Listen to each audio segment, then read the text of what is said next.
Ya pemirsa, kembali bersama kami, dialog jurnalisnya masih seputar mengenai mudik aman bersama asuransi. Kita lanjutkan dialog kita dengan Bapak Budi Raharjo.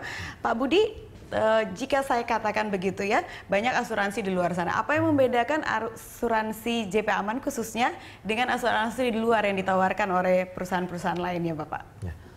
Memang khusus JP Aman ini, karena Jasa Raja Putra khususnya itu adalah perusahaan asuransi General Insurance, akan menjamin keseluruhan kasus-kasus kejadian apapun. Tapi khusus selama periode Lebaran, kita Jasa Raja Putra menerbitkan istilahnya JP Aman. Jasa Raja Putra untuk asuransi mudik Lebaran.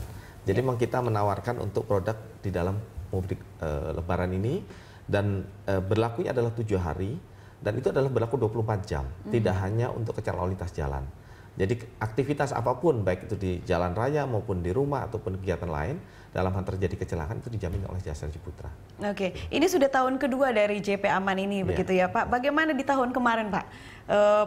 Cukup solusifkah untuk membantu para pemudik begitu? Ya, memang dari angka klaim memang terjadi pasti ada.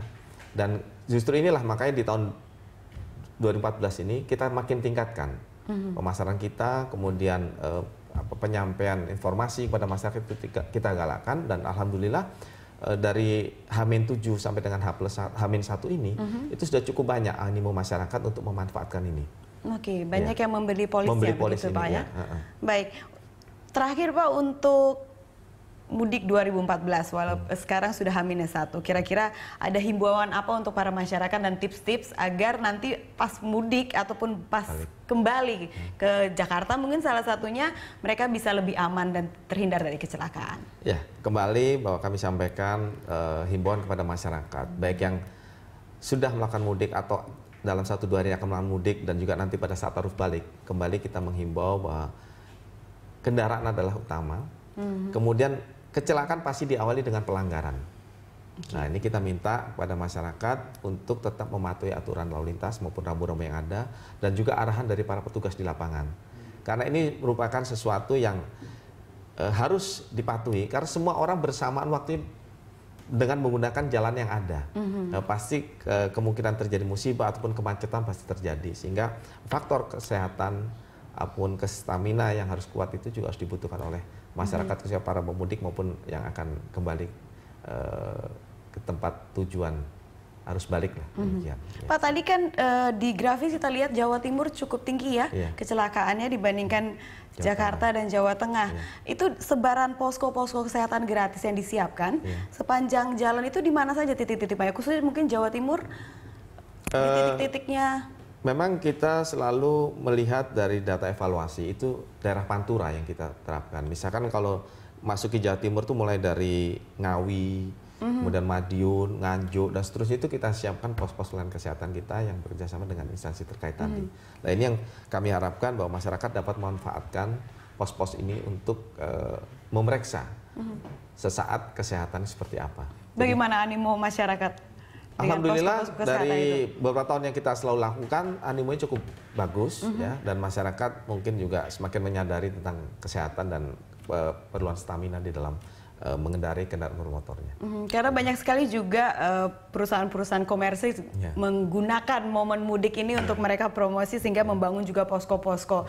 Apakah ada kerjasama atau memang terpisah Jasa Raja posko kesehatan ini, Pak? Kami kerjasamanya selalu dengan Dikdokes Polri, dalam ini Polda setempat ataupun rumah sakit, karena Jasa Raja sudah bekerjasama dengan rumah sakit swasta pemerintah yang daerah rawan laka. Itu kita kerjasama, sehingga kalau terjadi musibah pun masyarakat yang dirawat di rumah sakit itu langsung ditangani dan tidak perlu mengeluarkan biaya, karena akan mendapatkan garansi letter dari Jasa Raja bahwa itu dijamin Jasa Raja. Oke, jika dikatakan Pak, sebutkan 3-5 titik rawan laka, itu di mana saja Pak sebenarnya untuk arus mudik ini?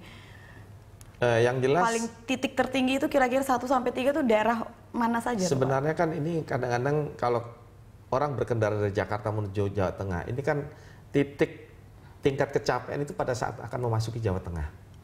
Nah, disitulah biasanya terjadi kerawanan laka yang dimungkinkan di khususnya daerah Pantura. Kemudian nanti mulai dari Jawa Barat, Jawa Tengah dan masuk ke Jawa Timur, disitulah mungkin juga sudah titik capeknya daripada pengendara, disitulah dimungkinkan terjadi kelengahan sehingga terjadi musibah kecelakaan.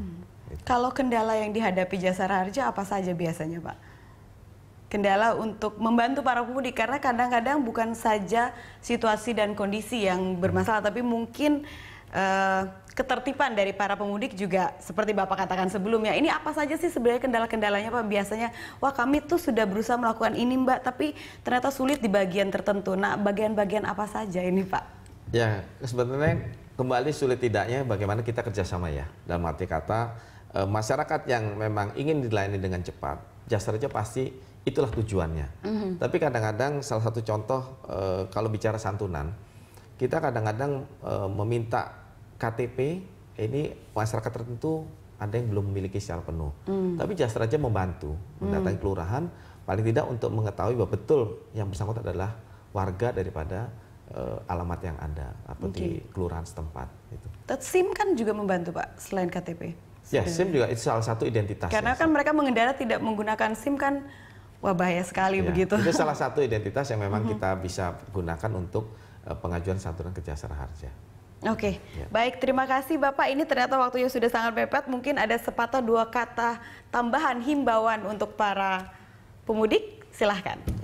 Sekali lagi kami menghimbau bahwa para pengguna kendaraan bermotor maupun alat angkutan umum untuk mengingatkan para pengemudi yang melakukan ugal-ugalan di jalan, itu untuk diingatkan bahwa untuk menjaga keselamatan bersama. Yang kedua, untuk para pengendara baik sepeda motor maupun kendaraan roda 4 dan sebagainya, itu juga untuk berhati-hati dan meningkatkan kewaspadaan karena tingkat keramaian dan mobilitas masyarakat maupun kendaraan bermotor di jalan cukup tinggi. Baik, terima kasih Pak Budi Raharjo, terima kasih telah hadir bersama kami. Semoga para pemudik lancar sampai nanti balik ke kota asalnya begitu Pak ya. Terima kasih. Baik pemirsa, Jurnal Siang akan kembali setelah jeda berikut ini.